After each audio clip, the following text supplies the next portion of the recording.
And we're back.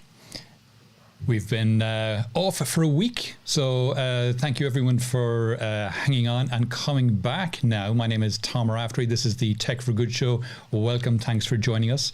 If you're hearing some noise in the background, a grocery delivery truck has just arrived at my front door, so my dogs are going ballistic. Sorry about that. Typical. Isn't it though?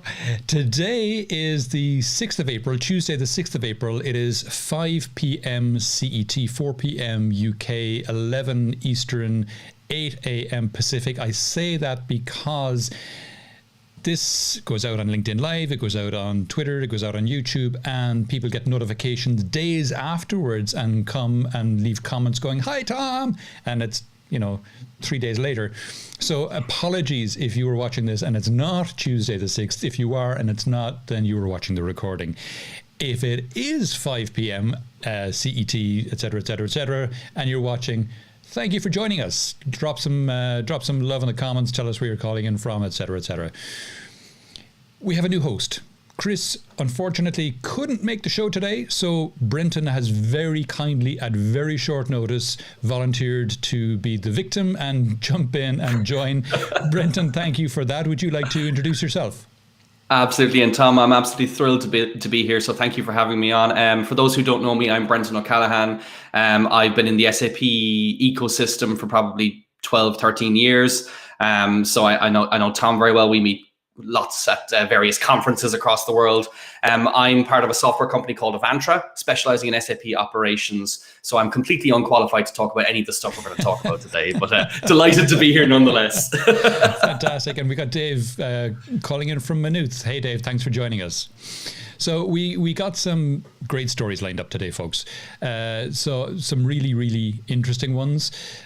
We will start off, as we have done for several episodes now, going into space, because there's some amazing things happening. Mm-hmm. The first story is about the Ingenuity Helicopter. They call it a helicopter. I'm not sure why it's referred to as a helicopter and not a drone, because it would appear to me to be more a drone than a helicopter, but they nearly always seem to refer to it as a helicopter for some reason.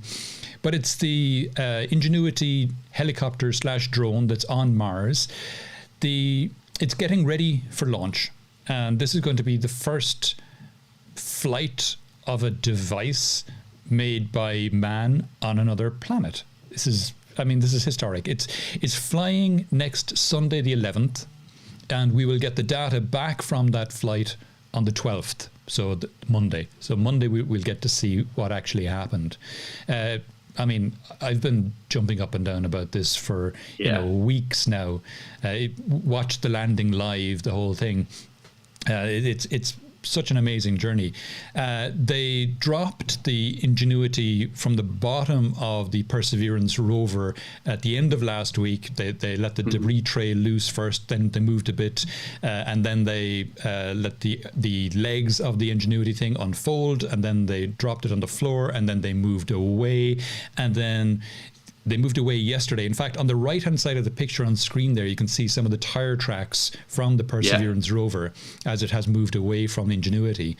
And the big test then was, would it survive overnight last night? Because it was in the extreme cold in Mars. It's, I don't know, I've forgotten. I read it this morning, something like minus 30 degrees C, or maybe even colder. No, it's there on the screen, minus 90. Oh yeah.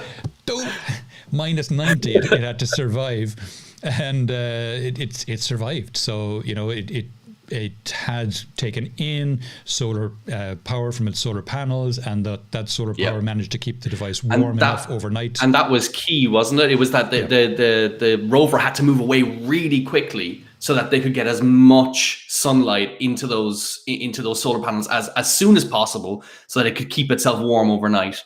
I mean, I'm similar to you. I find this stuff absolutely fascinating, and I cannot wait to see what the outcome is going to be. Yeah. I mean, it's not going to be a huge flight, right? It's only for like 30 or 40 seconds, but the fact that we'll be able to prove it's possible. Yeah, it's a 90 second. They're going to do 5 90-second flights. which, as you say, it's a very short time. And, that's down to weight of the helicopter. It's down to the weight of the battery that they could put in. So they've only got a certain amount of battery, the amount of charge they can get into that, and so on and so on. But still, it is pretty amazing that this is taking place. And we've got Raghu saying hi. Hi, Raghu. It's not Chris with us today. Sorry, it's Brenton, because Chris had an issue. He couldn't join. So Brenton stepped in. We do look similar, I'm sure. Similar accent, at least, anyway. Brenton. Exactly. Yeah. So, no, this is spectacular. This is really, really amazing. And it's worth remembering as well, I mean, it's not just about the technology to fly. We know we can do that part. It's about the environment in which we're flying. You're talking 1/3 gravity. You're talking about air that's, when I say air, I mean air, 1% as dense as what we experience here on Earth. These are the kind of things that they've had to work through to figure out how they make it fly all over again. Yeah, and I can't wait. They've had to model it. I mean, because there is nowhere on Earth like that. So they've had to model it in chambers and things like that, and build something which they hope will fly on Mars. But it should fly. I mean, all the physics and maths says it should fly, but we won't know until next Monday, or maybe Sunday. We'll Proof's in the pudding. Yeah. We'll move on. We got a bunch of stories in the transport space. We do every week, because it's a space that is being heavily disrupted at the moment. There's what are called the CASE megatrends. CASE is C-A-S-E, and that stands for Connected, Autonomous, Shared, and Electric. And those are 4 global megatrends that are completely disrupting the transportation space at the same time. And that, for me, that's what makes any space interesting, is disruption, but particularly transport, because it is being so heavily disrupted by these 4 huge trends simultaneously. Garima saying hi as well. Hey Garima, how you doing? Nice to have you with us. In the transport space, the first story I wanted to highlight was this one. It's the fact that the Extreme E series kicked off. Now, this headline is from last week, so it's saying it kicks off this weekend. Actually, it's past tense now. It kicked off this last weekend, and they had their first, what they call their X Prix, where Prix is P-R-I-X, like Grand Prix. They had their X Prix in the desert in Saudi, and you can see it. So, if you're unfamiliar with Extreme E, it's a series of off-road vehicles that look exactly like the one in the picture there, that are fully electrically powered, and they are racing around in this leg in the desert. But they have 5 different legs that they're going to do. One will be in the Antarctic, one will be on a glacier, one will be in the Amazon, one will be... And the other one's the ocean. The ocean, yeah. So they're going to places where they are highlighting the impact of climate change, and they're doing it in an incredibly sustainable way. Although you don't really associate sustainability with motorsports. And there's a huge kind of disconnect there. But this is hugely sustainable. If you look down, actually, the organizer of this is a guy called Alejandro Agag, and I met him back in 2019 when I was at the final of the Formula E event in New York. And Formula E is electric motor car racing, similar to Formula One, but it's with electric race cars. And Alejandro Agag was the founder and CEO of Formula E, and now he has taken on this Extreme E one as well. Both events are incredibly sustainable. They're zero carbon footprint. They make sure that everything from the transportation to everything, even they host the Formula E ones in cities, global big cities. And the reason they do it in cities, well, it's a couple of reasons. One reason is because they can, because you couldn't hold a Formula One event in a city because there'd be too much pollution and noise. But you can have the Formula E ones because there's very little noise and no pollution.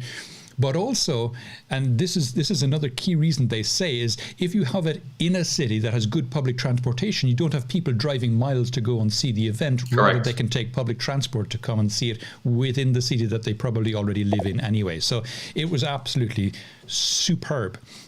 And this one, the Extreme E, kicked off this last weekend in the Saudi desert, and it's over an 8-kilometer track. And the other really interesting thing about it is the teams are 50-50 male-female, the drivers, 50-50 male-female. So you get 2 drivers, 1 male driver, 1 female driver, and they have to swap. So the male driver goes out, or the female driver goes out, they drive the course, and then they come back, they jump out quickly, the other driver jumps in. So it's like a rally race, like a 100-meter rally sprint or 400-meter 400X.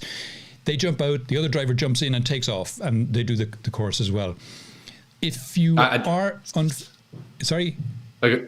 I was going to say that I think that's absolutely fantastic. It's great to just see that is completely normal in this sport. I think that's exactly what we should be seeing. The second thing, which as I was reading this, because you sent this to me earlier, I was like, wow, this is fantastic, watching the videos. And I went, hold on, they're in the middle of the desert.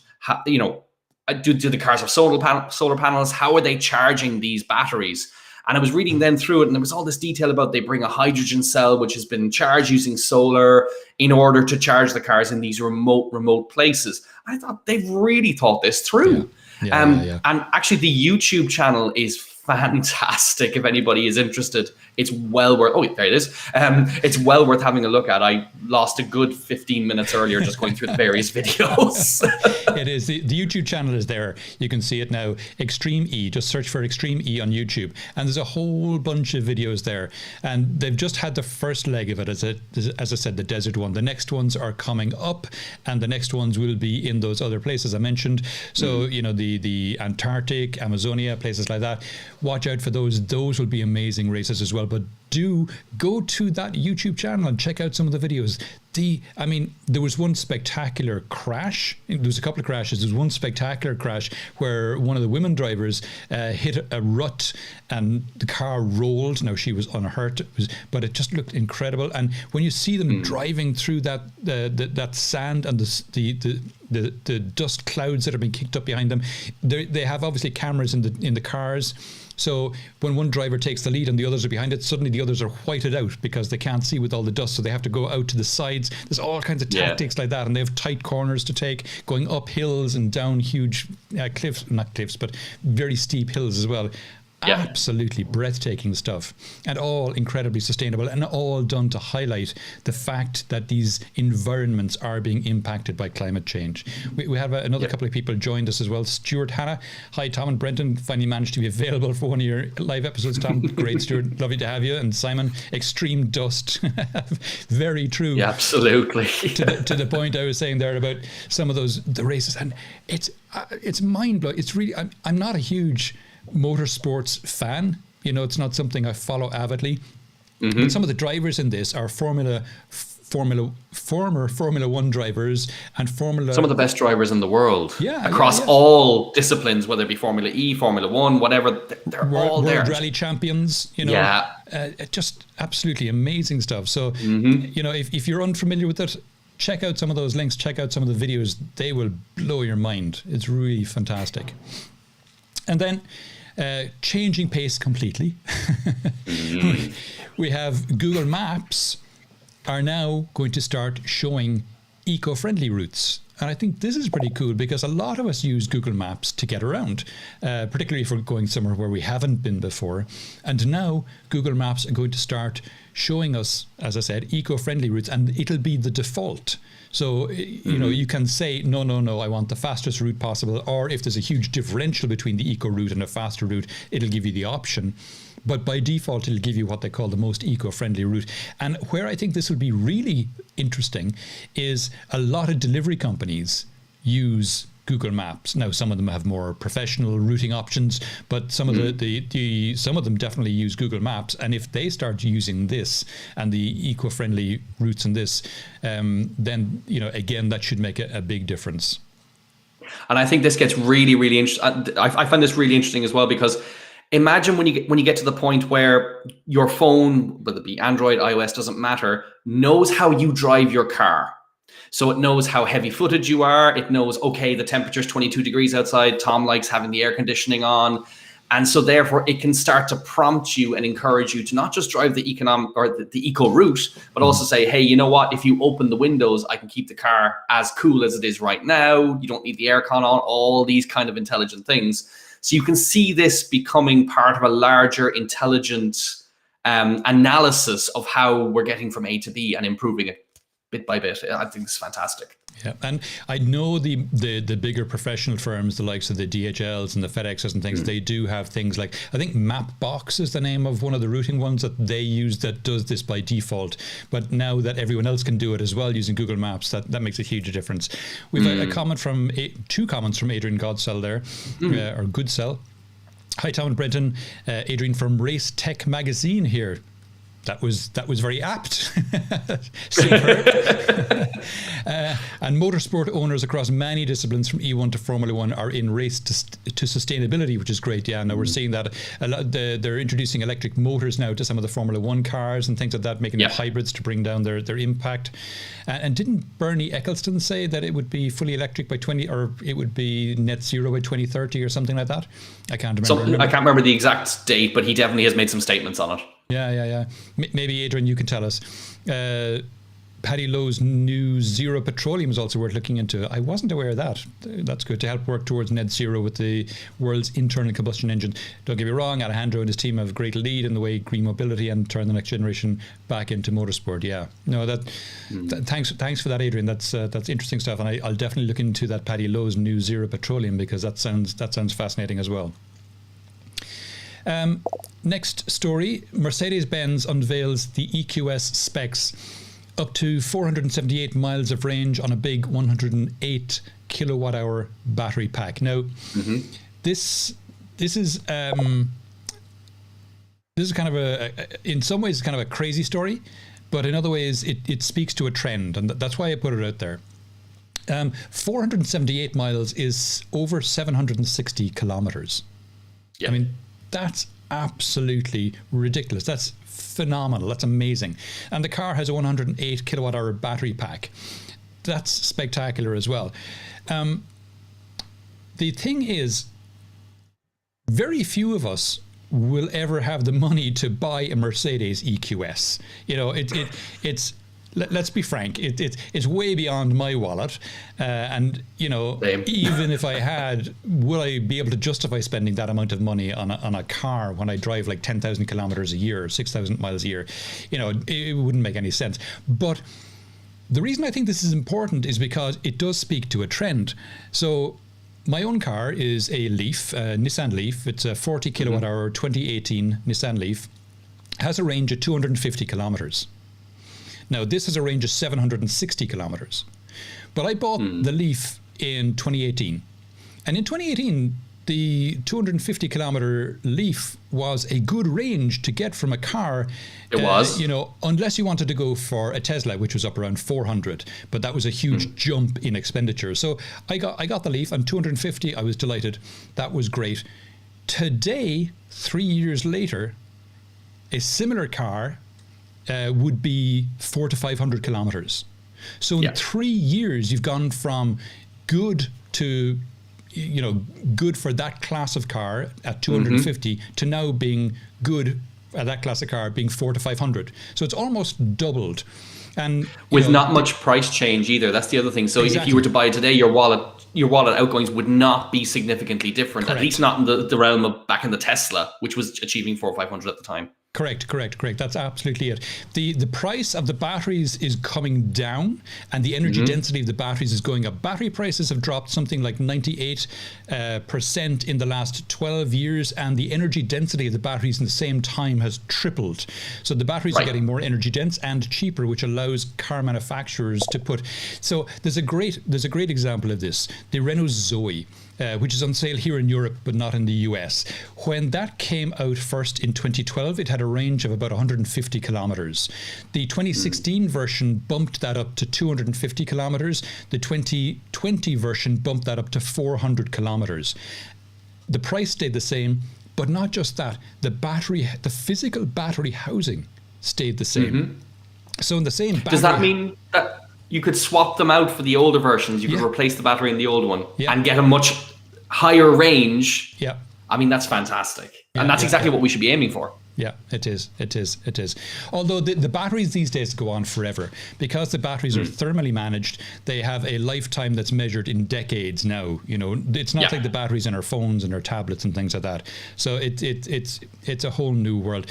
And we have a couple of extra people. Aufel says hi. Good morning from quarantine, Alberta. Commiserations on that, Aufel. We're not quite in quarantine here, but we are restricted in our travel. We can't leave the county that we're in. So it's similar, I think. We're not under strict lockdown like we were last year. Scott says hi from Atlanta. Hey, Scott, good to see you, man. Thanks for joining. And John Astle, has the range on the Leaf stayed stable? Good question, John. It has stayed rock steady. That's the thing. The batteries in these cars, they go on forever. The CEO of Nissan was quoted as saying that the average life expectancy of a Leaf battery is about 22 years, and the average life expectancy of the body of the Leaf is around 12. So the battery outlasts the body of the car by 10 years. Now, that wasn't the case with the first Leafs that came out in 2011. They were the first version of the car. They did have battery issues, but subsequent versions of the car have fixed that, and battery life is no longer an issue with most electric vehicles now. They go on forever, as I say. Most of them will go on for between 300 to 500,000 kilometers, and the new 4180 batteries from Tesla are rated to go to about 3.6 million kilometers before they lose range, which is 10 times the life of the average European car. Average European car has a lifetime of about 330,000 kilometers. The battery goes for 3.6 million kilometers. So the idea would be then you would have a swap the top. So vehicle manufacturers would manufacture one battery, let it go for 300,000 kilometers, then put a new top on it, send it back out again. I mean, it changes. And actually, that explains it quite a bit, because I don't own an electric vehicle, because actually they're becoming far more popular here in Ireland than they were, but it's actually still quite difficult to get one that is reasonably priced unless you want to buy a new car. There's a whole argument about whether we should be buying cars anymore or should just lease them. But anyway, we won't go there. But I did notice that with the EQS, they were saying that it's about a 10-year warranty on the battery itself, or up to about 250,000 kilometers on it before they would, up to that point, they'll keep it running smoothly, but then they don't stand over it. The new Volkswagen ID4, if you're not familiar with it, Brendan, is a really great car. It has a range of between 400 and 500 kilometers, and it comes in at depending on subsidies and things like that, it comes in around 40k. But that's very reasonable. Yeah, and it's huge inside because it's designed specifically to be an EV. The wheels are at the four corners and the whole interior cabin. It's huge inside. Check out some of the reviews on it if you're not familiar with it. It's really good. And Scott is saying instead of passing your car down to your kids, you can pass your battery down to them as well.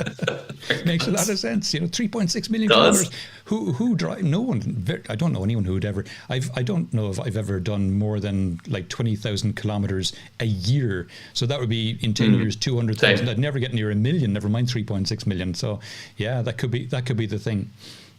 BP, the fossil fuel company, although they don't like being called that anymore. They want to be called an integrated energy company. The integrated energy company, they're joining BMW and Daimler to drive electrification. So what this is they've come together with this digital charging solutions company to deploy more chargers throughout Europe. The way I like to put this is that BP have realized they have to transition from selling molecules to selling electrons. They are obviously one of the super majors, one of the 5 super majors, but they are, to my mind, of the super majors, they are the ones who are furthest along in this energy transition, because they have put huge investments, and I've mentioned some of them in previous shows. They put huge investments into renewables, something like $1 billion investment a few weeks ago into an offshore farm off the east coast of the US, for example.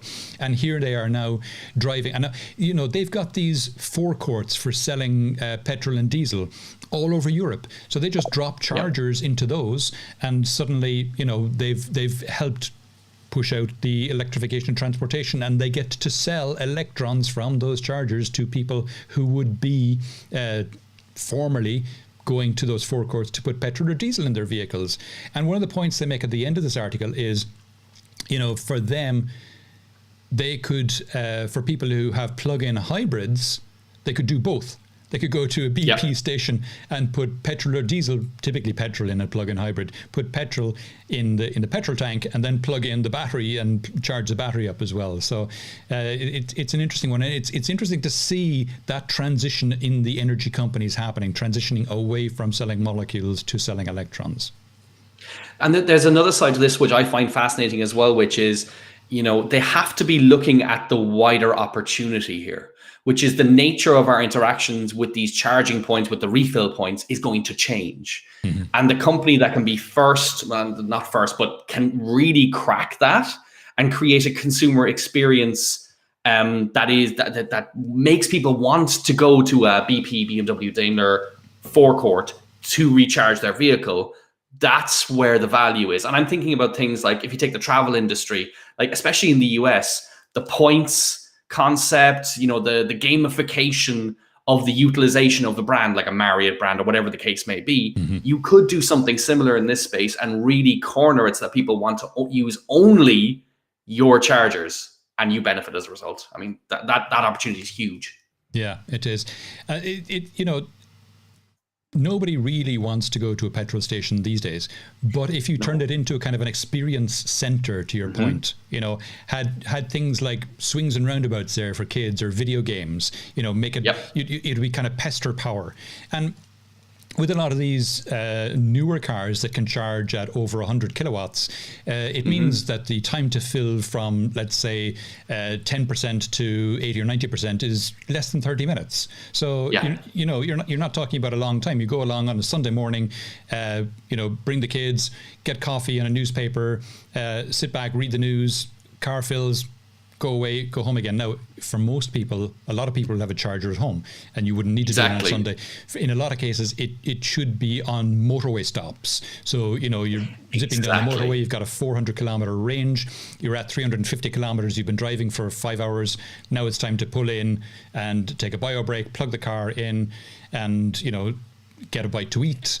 And then by the time you finish the bite to eat, the car is full again and off you go. So, but even if there's a wider experience, which I think would be fantastic, which if you consider, let's say you were driving from A to B and that's a 1,000 kilometer drive and you've it planned in the future, the kids can be in the back fighting over which TV show is going to be shown in the theater that is in the mini kids theater that's in this recharge station to see what they're going to watch for their 20 minutes while they wait for the car to refuel or order food ahead or whatever. There's a huge integrated experience play there, which will be very interesting to watch the evolution of.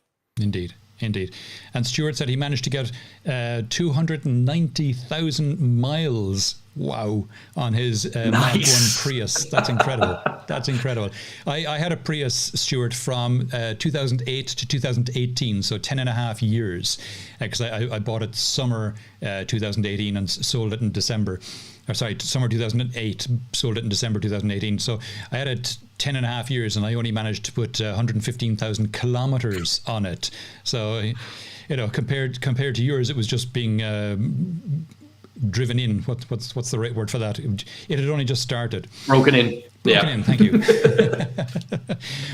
Mine freeze. John Astle saying swap the top would be awesome. Changes completely the meaning of whose car are you taking if it was possible at home, right? So that'd be spectacular if you could do it at home. Got me thinking there. Kit cars. Exactly. Wouldn't that be crazy? BP to buy electrification capability. Interesting. So we'll keep going. The energy space, again, massive disruption here. We're seeing the rise of renewables, the shift to storage, all that kind of thing. And one of the first stories here was one of the largest coal companies in the world. I think it's called Coal Industry India. No, Coal India. I've forgotten. I should know this. Hold on. CIL is the CIL is the acronym. Coal India Limited. Coal India Limited. There you go. That was easy. So they again have realized that coal is on the way out and renewables are on the way in. So they're shutting down their coal mines and coal plants slowly, but they're shutting them down.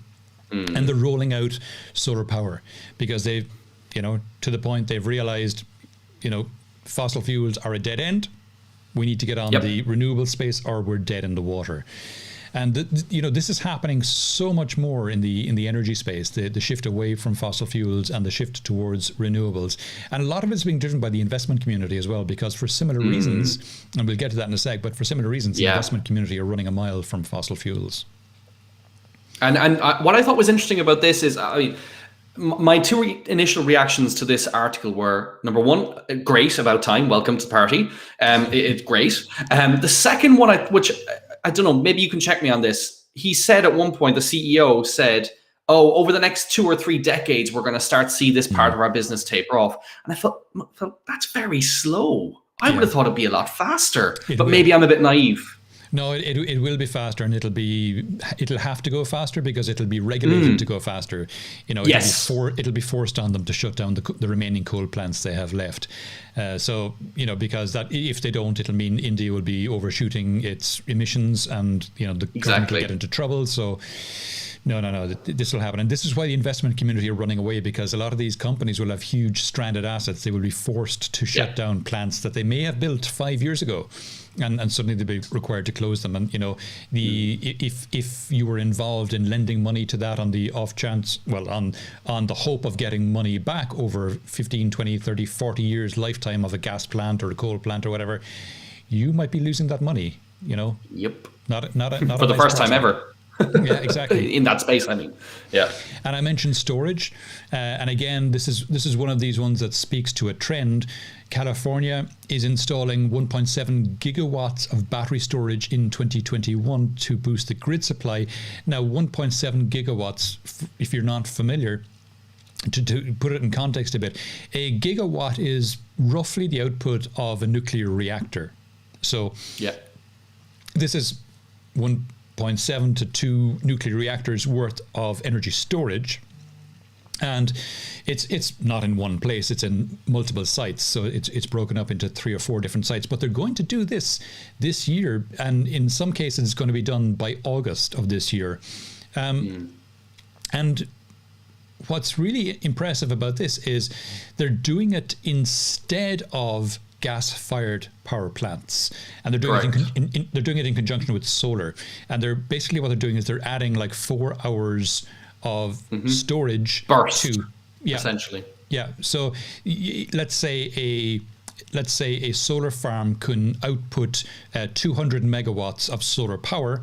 Well, then you would put an 800 megawatt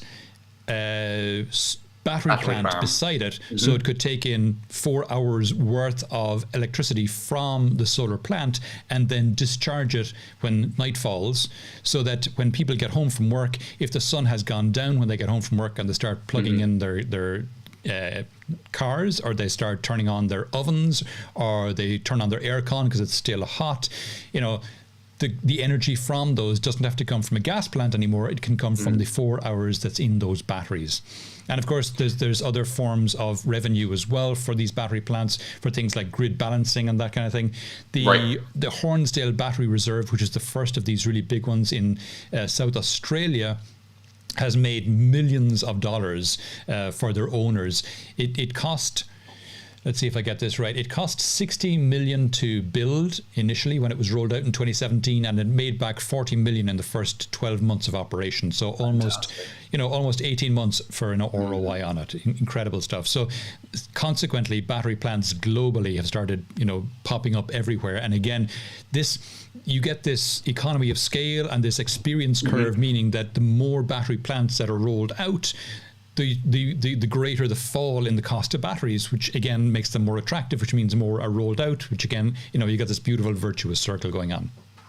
Yeah, interesting. They are getting a lot of flack in political circles in California around this, because obviously people prefer to fall back to a gas power plant because that can run indefinitely. Whereas there was definitely a few outages in 2020 that lasted longer than the 4 hours that the batteries were capable of.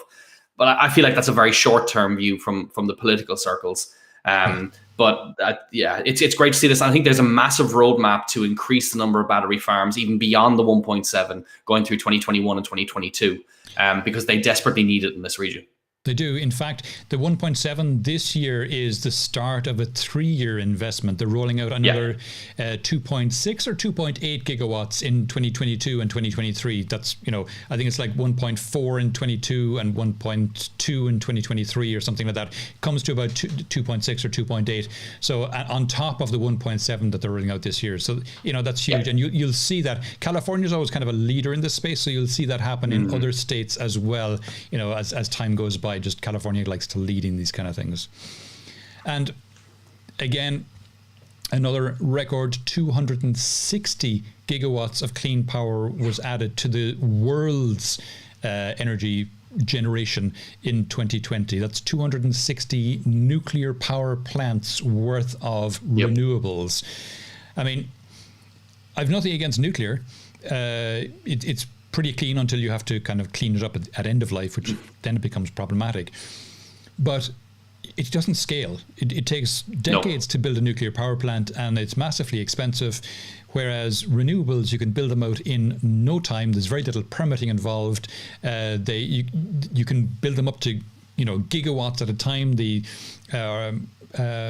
What's the one off the UK coast? I've forgotten the name of it. Dogger Bank. Where the monster forts are. The Dogger Bank is 3.6 gigawatts of offshore wind, and there's, several more of that scale. Scotland went 97% from renewables, mostly wind, in 2020 for the entire year. So renewables are taking over. So 2020, we had 260 gigawatts of renewables rolled out, and in the same time, there was 60 gigawatts of non-renewables rolled out. So of 320 rolled out globally, 260 were renewables. And that was down from 64 the previous year. So 64 of non-renewables in 2019, it was 60 in 2020, and you're going to keep seeing that go down and down and down, and the renewables go up and up and up. It's just, that's the way these trends work. And to add one more statistic to that one, if you compare 2020 to 2019, you're seeing an over 50% growth in the clean power added to the grid in 2020. So it's about 130, slightly less, I think, in 2019. So, they're like this. It is. Spectacular stuff. We'll go on to some climate stories. Sounds good. Yeah. And this was one that I mentioned, or I alluded to earlier, about the investment community.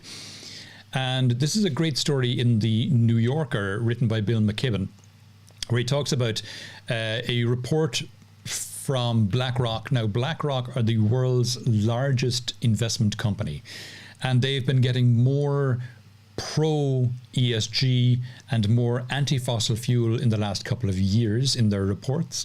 Now, this was a report that they wrote for, and I've forgotten the name of the organization. They wrote for 2 organizations, in fact. One of them was a public body. And so the person in the article, the person named in the article, issued a Freedom of Information request to get access to the report, and that's how we have access to it. And the report talks about how over the last number of years, divestments of portfolios that contained fossil fuels, any organization that did that, they did better than their benchmark. So in other words, there had been this ongoing discussion about, okay, if I divest my portfolio of fossil fuels, if I get rid of all my fossil fuels from my portfolio, am I going to lose money? Or am I going to maybe break even? Will it cost me to do that? But what this report by BlackRock says is that all the companies who divested fossil fuels did better than their benchmarks. So divesting from fossil fuels is actually a good thing, not just morally, but also for your bottom line. Exactly. What I absolutely love about this as well is, if you take the context of exactly what you said, BlackRock, largest financial investment firm in the world, very slow to change their practices because, hey, what they have works for them. Yeah. And they're now saying, actually, yes, we have changed our investment practices. If we're advising you, we're going to be advising you to stay away from fossil fuels. I mean, that's fantastic.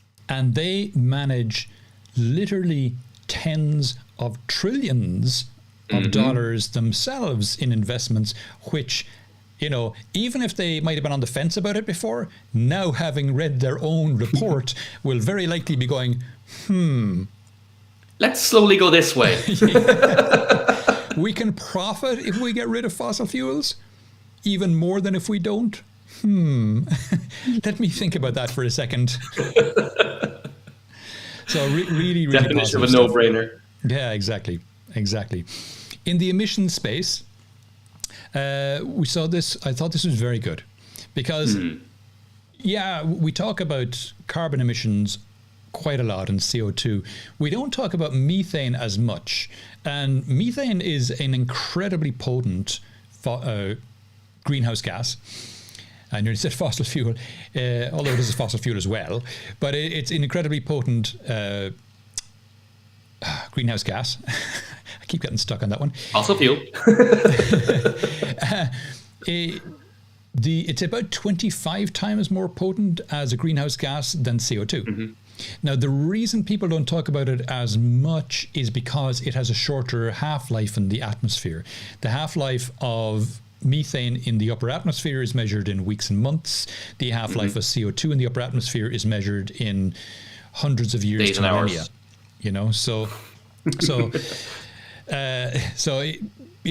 It's unfortunate and it's dangerous, obviously, but it's not as huge a long-term problem as CO2. But on the other hand, when you get to tipping points where you get large amounts of methane released, then you got to really worry, because there are gigatons and gigatons and gigatons of methane trapped in places like Siberia and that, under permafrost, and in methane hydrates underwater and things. So you really don't want to be releasing vast amounts of it, because it could cause some runaway mechanisms to come into to play that we don't want to see. Anyway, that's all a long introduction to this new drone-driven sensor that is being rolled out that can detect methane leaks. And it's the methane sensor is made by ABB, a very brown beverite or something like that. Isn't that what ABB stands for? Something like that. Anyway, it's manufactured by ABB, and it's drone mounted, and being drone mounted, it can cover large amounts of space. It can go up to something like 300 feet and measure accurately methane leaks at ground level. So it can cover huge swathes of space. It has obviously built-in GPS as well. So anytime it detects methane, it can pinpoint where that methane is, and it can do kind of a grid pattern over it to discern where it's emitting, where it's coming from. So, really, really interesting stuff. And if you compare, this is a classic example of where you can use drone technology to vastly increase the time it takes to achieve this stuff. You're talking 10 to 15 times faster over a given land area to figure out, number one, whether there is a leak, and number two, where the hell it's coming from. Yeah. So I think that that's absolutely fantastic. And what's brilliant is that it can do it at 55 miles an hour. So if you read through this, like, it literally just goes, that's it, done.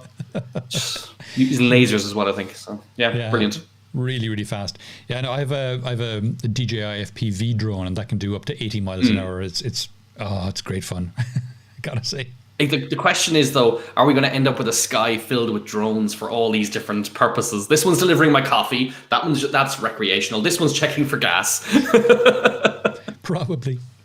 I mean, that's why you need to get drone licenses and all that kind of thing now. So exactly. It's only if your drone is under 250 grams, you can do it without a license. Anything over that, you got to register.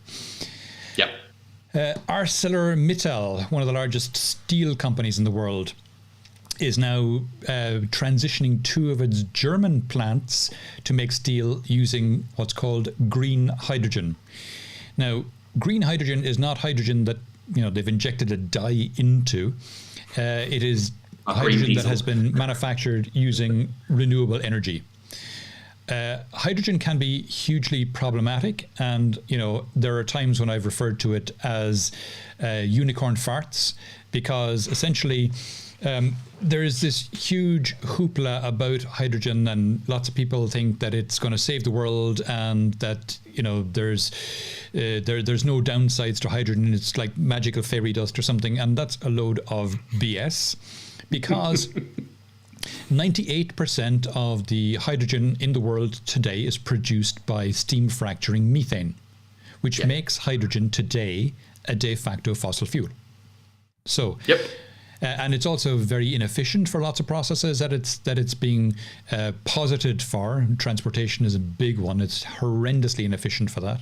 So, but in ArcelorMittal's case, if they're using green hydrogen, and green hydrogen is hydrogen that has been manufactured from renewable energy directly, not by steam fracturing hydrogen, but by electrolyzing water, I presume it is, using renewable energy. Yeah. So then it doesn't have a carbon footprint. And if you then use that in your steel manufacturing process instead of the traditional way, which is burning coal, it gives the steel a huge carbon footprint. If you replace that coal burning with burning hydrogen that has been manufactured from electrolyzing water using renewable energy, then suddenly you hugely reduce the carbon footprint of that steel. So this sounds like a really cool idea. Whether they'll be able to get enough green hydrogen at the right price to do this is a whole other issue. And I guess that's a kind of supply and demand thing where, as they increase the demand for it, more supply is brought on to meet that demand, which then brings down the price. I guess that's the hope. Yeah, I think you're right. This is also going back to the point you made earlier about, legislation driving the right behavior. I think that's a big part of this as well, because this is going to go a big way towards helping the European area meet their goals for reductions. But the cost is huge. They're talking about investing $1 billion to $1.5 billion just to do the conversion of these plants, and that's still going to result in a higher cost to produce the end product. So, it's about the carrot and the stick, isn't it? I'm sure they're getting tax breaks and all that kind of stuff for going down this route, but I'm sure the stick was required. I guess they're looking at it as an R&D project as well, because it's going to have to happen eventually anyway. So get out ahead of it, figure out how to do it properly, and that way, when you have to do it at scale, you've already had several goes at it in these two plants. Yep, and I think one of their other plants is midway through its either planning phase or execution phase for conversion as well. So they're really doubling down on the learning journey. Yeah, and it's good to hear. Good to hear. In the health space, and we're coming towards the end now, which is good because I have a hard stop because I have another call at the top of the hour. In the health space, we saw, and I thought this was a really cool one. There's a brain cancer vaccine which has been produced and has passed the first phase of human trials. Now, it's for a particular type of brain cancer, obviously, because there are lots of different types of brain cancers and there are lots of different types of cancers. One thing I learned about cancer years ago is that our naming cancers by where they occur is actually not accurate, because the fact that it occurs in a particular organ is nothing to do with the type of cancer that it actually is. Right. So, it's that just happens to be where it manifests rather than what caused it. Exactly. In this case, this is what's called in the article a glioma cancer, which can be diffuse through the brain, which makes it very difficult to tackle. And so the scientists working on this found a particular protein to target, developed antibodies against that, used them in the vaccine, and saw after 3 years, I think it was, a reduced growth in the brain tumors. Now, this was a small trial. It's an initial first phase trial. 30-something people. I think it was 30 people, was it? Yeah. Something like that. And there was no control group either. They saw, I think it was 84% of people survived to the end of the 3 years, which means 16 people died. Now, what would that have been? How much higher would that have been if they hadn't received the vaccination? They didn't say in the article. But what they want to do now is have a larger trial and have a control group as well, and that would give a lot more information. But it's still it's very early to be talking about this, but it's still really, really interesting. And we've seen a huge rise in vaccine technologies in the last 12, 14 months. Funnily enough. Off the back of this whole COVID thing, the whole mRNA stuff is fascinating, and we're going to see major changes to healthcare with mRNA vaccines going forward. That's for sure. And to be fair, they did say they were cautious about being too positive on this. It's more of a, hey, we might have something over here. They did also say that there's another trial ongoing with, I think, closer to 100 people, where they're combining the vaccine with stimulants for the immune system. Yeah. To really try and get what the vaccine is introducing to maybe attack the cancer a little bit more and see what happens. So I think, again, being cautious is always good, but it will be very interesting to see the outcome of that study as well, as they then progress to a proper control and whatnot set of tests. Exactly. The one of the reasons that, seeing something like this, I'd be tempted often to dismiss it. But one of the reasons I didn't dismiss this story was because it was published in Nature. Now, the standard of science involved to get a paper published in Nature is astronomical. It really is. You have to be incredibly good, and you have to everything you did has to be unbelievably meticulous to get it through the review process, the whole peer review process, to get it published in Nature. So the science in this is rock solid. Nice. Just that itself, if I hadn't seen that it was published in Nature, I'd have been inclined to go a little bit more skeptical. I wonder. But when I got the Nature stamp of approval, I went, okay, well, this is something to take seriously. Cool. Finally, last story, and it's not even a story per se, it's a plug. So tomorrow, same time, I'm hosting the fifth of our 5 Designed to Operate live streams. Tomorrow's one, I will have Patrick Crampton Thomas, a colleague. We will be discussing operations as a critical part of a resilient, sustainable supply chain. I think the word operations there could be misleading, because we're not talking about manufacturing operations or anything like that. We're actually talking about device operations. So we're talking about essentially asset management. So you could think of this as asset management as a critical part of a resilient, sustainable supply chain. And that's what it'll be. It'll be tomorrow at, again, same time as this show, 5 p.m. CET, 4 p.m. UK and Ireland, 11 a.m. Eastern, and 8 a.m. Pacific. So I see Chris has just joined us. Chris, you came in right at the end.